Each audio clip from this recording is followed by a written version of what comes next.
Batoy Bato!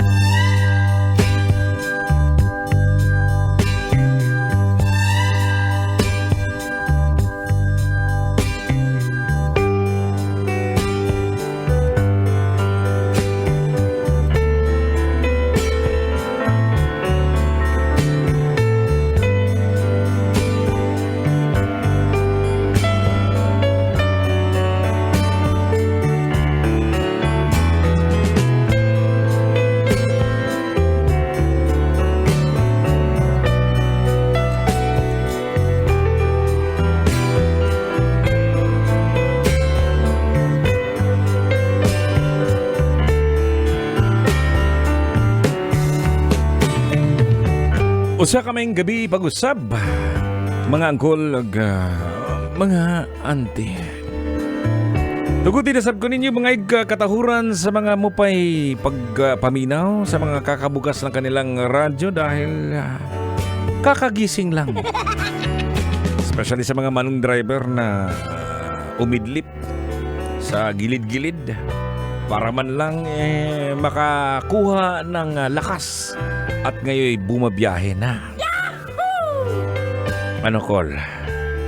Antok pa ba? Pag inaantok ka, lusion man yun ako na yung kigol.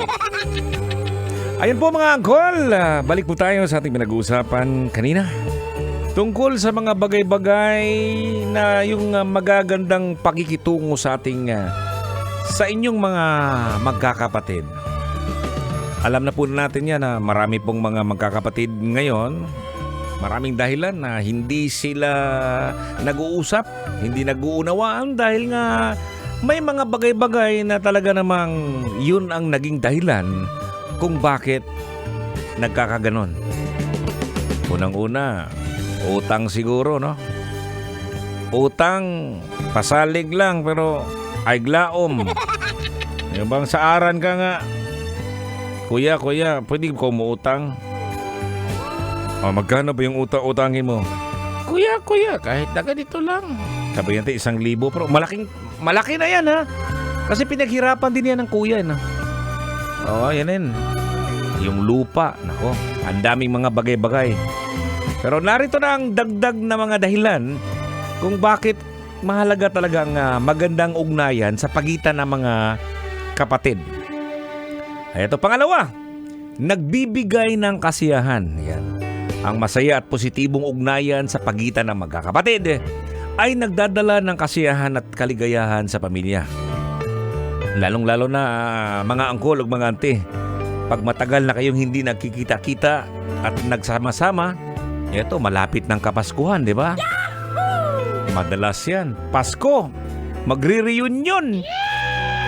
Ayan naman, nandiyan na ba? Nakaplano na ba? Basic na yan, no? Na magiging masaya ang family reunion. Lalong-lalo na pag maganda na yung trabaho ngayon. Halimbawa, nung dati talagang pobre, no? Talagang wagoy diyot yun. Ngayon, dami ng pera kasi galing Manila.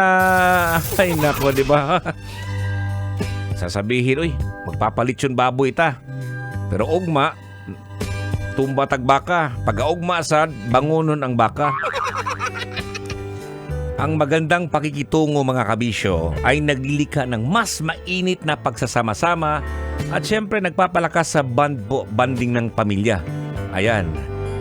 Sunod natin ang ating pangatlo mga kabisyo, itong nagpapalakas ng tiwala, no?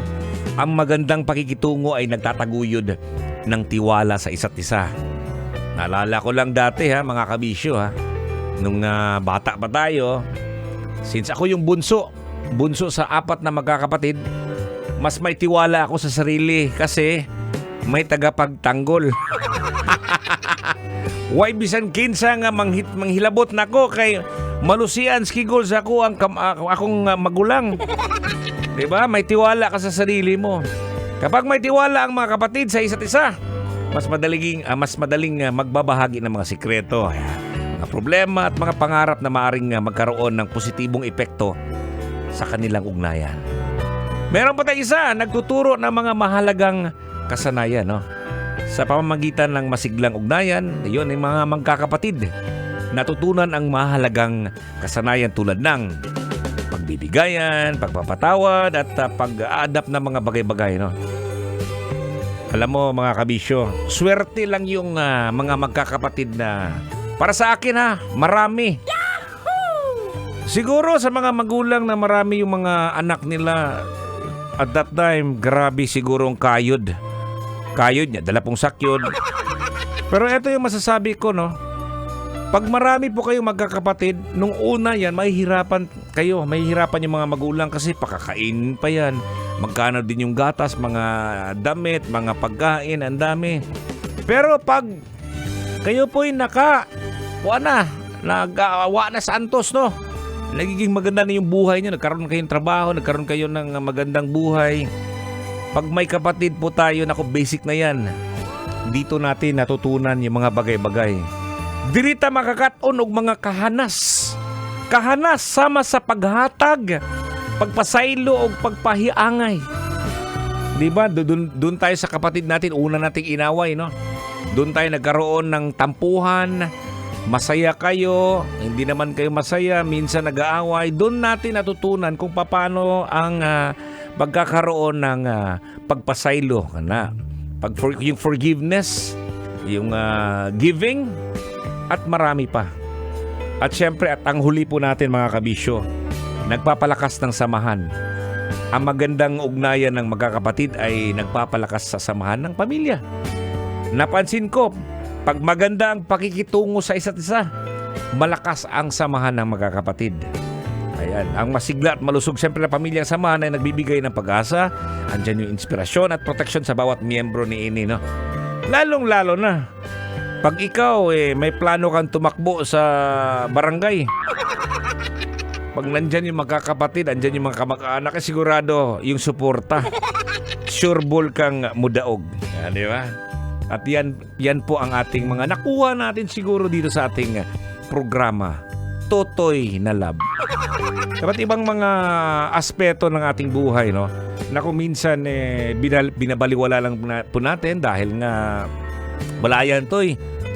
Ingunani man mi to'y, unsaon taman.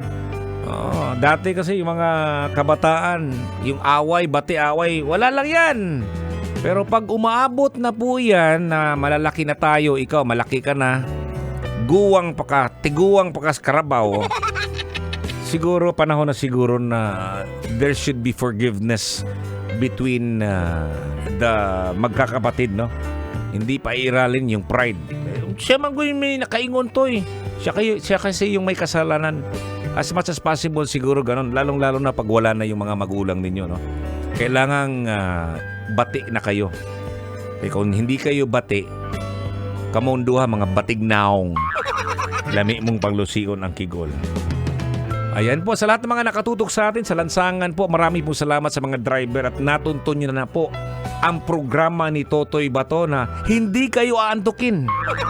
Andito yung kasiyahan dito sa mga Bisaya din na ubanan ko ninyo. Pag tungtong og alas 9 gabi, dapat nakatutok na po kayo sa ating programa 9 to 12 midnight sa Love Radio 90.7. Daghan kayong salamat. At marami na pong natuntun dito sa programa na to sa mga nanonood sa ating social media at sa lahat ng mga nakatutok. Pag sinabi mong 9 p.m, Totoy na Love. Okay, bukas po at 5 p.m. kasama natin si Uncle Dagol at saka si Tanya Chinita para sa programang Feel Good Morning. Marami pong salamat sa ating mga taga-subaybay at sa mga bago pa lang nakatutok dito. Ako ang inyong tagalusis, yung kigol. Ako po si Totoy Bato. At ako na po yung magpapaalam. Marami pong salamat sa pagtutok. Ingat po tayo. God bless. Amping mga kabisyo.